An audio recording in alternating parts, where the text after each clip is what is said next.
మూసీ బాధితులకు అండగా ఉంటామన్నారు బీఆర్ఎస్ నేతలు. ప్రభుత్వం ఇళ్లను కూల్చకుండా పోరాటం చేస్తామన్నారు. బాధితుల తరఫున కోర్టులో కొట్లాడేందుకు లీగల్ సెల్ని కూడా ఏర్పాటు చేశామన్నారు తలసాని. మూసీ బాధితుల బాధలు తమకు తెలుసన్నారు మాజీ మంత్రి సబిత. బాధితులు ఆందోళన పడాల్సిన అవసరం లేదన్నారు.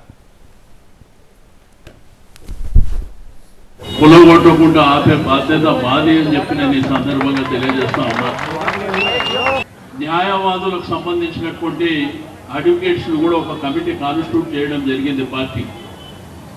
ఈ కేసు కూడా మేమే కొట్లాడతామని చెప్పి నేను ఈ సందర్భంగా తెలియజేస్తా ఉన్నా. ఎవరు కూడా మరి భయపడవలసినటువంటి అవసరం లేదు. లీగల్ గా ఫైట్ చేయడానికి సిద్ధం.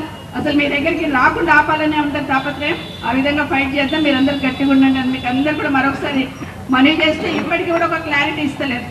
ఇప్పటికీ కూడా ఎంతవరకు ఏం పోతుందని ఒక క్లారిటీ ఇస్తలేదు అధికారంలో ఉన్న వాళ్ళు. ఎందుకంటే వాళ్ళకే క్లారిటీ లేదు.